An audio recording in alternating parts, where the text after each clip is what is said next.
Level 1, 30,000. The phone rings on a Sunday afternoon. It's your mother. You already know how this call goes before you answer because it always goes the same way. You let it ring twice the way you always do, like two rings gives you time to become the version of yourself who can handle this conversation. How's the job search? The job, she says. She catches herself, but you heard it. The job search. Like the job you have isn't really a job yet. Like it's a placeholder for the thing that's supposed to come next. The thing she's still waiting for. You tell her it's fine. You don't mention the $30,000 salary out loud because she already knows it, and knowing it seems to change the way she asks about everything else.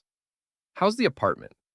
Small, you say, though you don't add that half of it is still in boxes.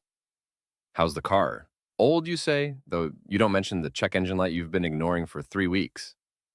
Every answer she already expected, so every answer just confirms something she's already decided about you before the call even started. Your cousin Elise just got into law school. Your mother brings this up unprompted, the way she always does when she wants you to hear something without asking you to respond to it directly. She says it casually, almost as an aside, the way people mention weather. Elise got into law school, did you hear? Full ride's off the table, but she's going anyway. You say that's great. You mean it. You also feel the floor tilts slightly under the compliment, the way it always does when someone else's good news arrives, wrapped in a comparison you didn't ask for. She asks when you're coming for dinner. You say soon. She says your father's been asking about you too, which is her way of saying he hasn't. But she wants you to think about him anyway, to feel some obligation neither of you will name directly. After you hang up, you sit on the edge of your bed for a minute, phone still warm in your hand. You do the math you do every Sunday now. Rent, the student loan payment, the $40 you have left over after gas until Friday. The math doesn't leave room for anything else, including the version of the conversation where you tell her the truth. That some weeks, the job search and the job are the same fear wearing different clothes. The first rule at $30,000, your parents don't see your life. They see your trajectory. And right now, to them, it doesn't look like it's pointed anywhere yet. Level 2, 50,000. Something shifts barely. Your mother stops asking about the job search. Now she just asks about the job. You go home for a holiday. Your father asks what you're working on these days, an actual question this time, not a segue into something else. You tell him, and he asks a follow-up question, a real one, about a project you mentioned in passing 6 months ago that he somehow remembered. You almost don't know what to do with that. He's never remembered details like that before. At dinner, your aunt asks how you're doing, and this time nobody in the room seems to be bracing for the answer. Elise is home too, home from her first year of law school, exhausted and buried in debt she won't mention out loud, dark circles under her eyes that nobody comments on. Nobody compares the two of you tonight.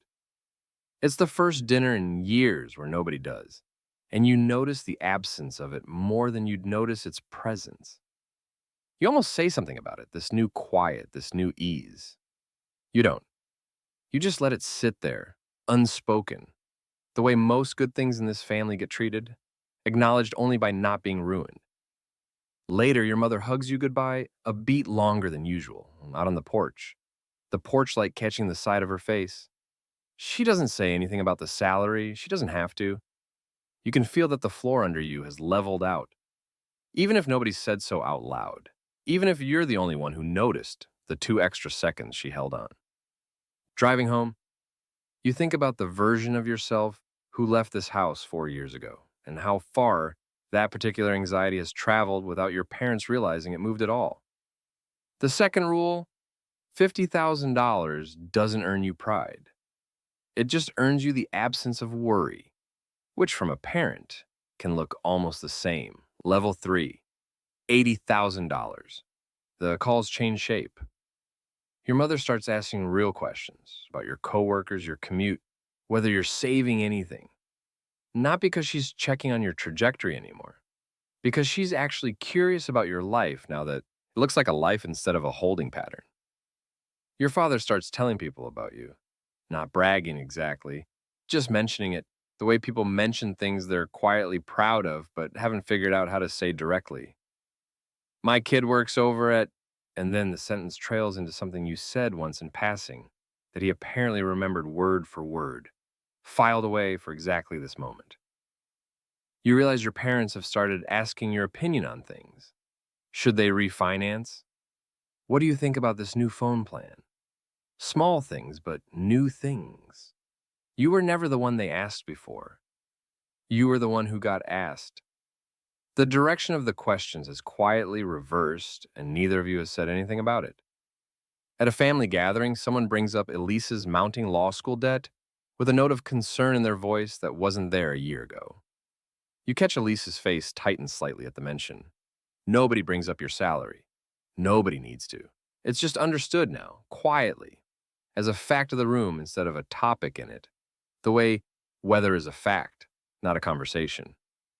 You spend 20 minutes talking to your father about his 401k allocation, actually talking, not performing the conversation the way you used to. He takes notes on his phone.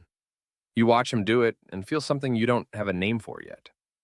The third rule. At $80,000, you stop being discussed and start being consulted. The shift is quiet, but you feel every inch of it. Level 4, $130,000. You buy your parents a real gift for the first time in your life. Not a real gift the way you meant it as a kid, a coupon book or a mug made in art class. An actual gift, the kind that costs something real. A weekend trip for their anniversary, flights included, and the hotel they'd mentioned once and never booked because it always felt like too much. Your mother cries a little when she opens the itinerary at the kitchen table, her hand pressed flat against her chest. Not because of the money, because of what the money represents to her, which is different than what it represents to you. To you, it's a line item you barely notice leaving your account. To her, it's proof that whatever she was afraid might not work out for you, worked out. You notice your father introduces you differently now at family events. Not my kid who works in anymore. The qualifier that used to soften the introduction into something explainable. Just my kid. Like the qualifier isn't necessary anymore because the story speaks for itself. Because the outcome answers the question before anyone asks it. Elise finishes law school and starts her first job. She calls you, not your parents first, to ask advice about negotiating her salary. It's a small thing. It means something anyway. That somewhere along the way, you became someone people call for that kind of advice instead of someone people worry about. You take your parents to dinner and pay without either of them reaching for the check, without the small, performative argument that used to happen every time. Your mother notices you not letting them argue. She doesn't say anything. She just watches you do it, quietly recalibrating something in real time. The fourth rule, 130,000 doesn't make your parents love you more. It makes them stop worrying about you long enough to actually see you. Level 5, $220,000. Your mother mentions your salary to someone at church. Not in a boastful way. Just a fact. Dropped casually into a conversation the way you'd mention the weather or someone's grandchild. You weren't there. Your aunt tells you about it later, half teasing, watching your face to see how you'll react to being talked about like that. You notice something uncomfortable underneath the flattery of it. You're now the answer to a question your parents get asked about how they raised you. Not the son or daughter anymore, not really, the proof. The evidence they can point to when someone asks if it all worked out. Your father calls to ask about investment advice, something you never imagined him doing when you were younger, back when he was the one explaining compound interest to you at the kitchen table with a napkin and a pen. He listens to your answer carefully now, the way you used to listen to his. The dynamic hasn't reversed exactly, it's just leveled, in a way that feels strange every single time you notice it happening again. At the family reunion, Elise pulls you aside, away from the noise of the gathering. She's doing well too, genuinely well, but there's an edge in her voice you haven't heard before. Your parents talk about you a lot, she says. Not unkindly, just observationally the way you'd point out a pattern you'd finally identified. You don't know what to do with that, so you just say thanks, which isn't really the right response. but it's the only one you have in the moment. You drive home that night turning the comment over, wondering how long she's been carrying it, wondering how many family dinners it took before she decided to say it out loud. The fifth rule, at $220,000, you become a story your parents tell about themselves. You didn't ask for that. Happens anyway. Level 6, 400,000. Your parents stop asking for advice and start asking for help. Not begging, nothing dramatic, just small things at first. A question about their mortgage refinance that turns into you quietly covering the closing costs without either of you calling it that. A vague mention of your father's knee surgery that turns into you paying the deductible without either of you saying the word money out loud. The way this family has always handled money, sideways, through implication, never head on. You do it without hesitation. That's the part that surprises you, sitting in the hospital waiting room, filling out the payment portal on your phone like it's nothing. Somewhere between $30,000 and $400,000. You became the kind of person who doesn't hesitate, and you can't quite pinpoint the exact moment it happened. At dinner, your mother watches you settle the bill the way she used to watch your father do it, decades ago, back when that gesture belonged to him and only him.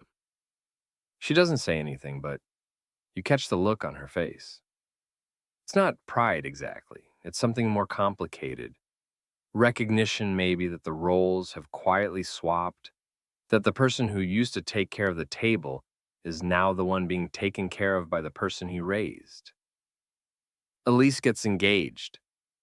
Big wedding, the kind that costs more than either of you made in your first year out of school combined. Your parents ask, delicately over coffee, if you'd be willing to help cover part of it, since you're her closest cousin, and it would mean a lot to everyone.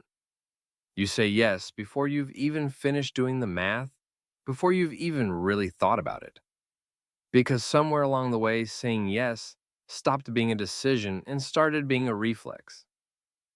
Your father calls you that night just to talk. No agenda this time. Near the end of the call, he goes quiet for a second, then says, almost like he's testing the words, that he's proud of you. He's said it before. This time it lands differently, heavier, like he means something underneath it he doesn't have the language for. The sixth rule, at $400,000, your parents stop protecting you and start quietly leaning on you. Nobody announces the shift. You just wake up one day and realize it had already happened. Somewhere right now, a phone is ringing on a Sunday afternoon. A parent is about to ask about the job search instead of the job. Their kid doesn't know yet that this call is just the first data point in years of calls that will slowly, invisibly change shape. That the tone of every future Sunday is being set right now, in this one small correction nobody will remember making. They think they're being asked about their career. They're actually being measured against a story their parents haven't finished writing yet. A story that started before they were born and won't end with them either. The money never changed how much your parents loved you. It just changed which parts of you they knew how to see. And somewhere down the line, it changes which parts of them you finally see too.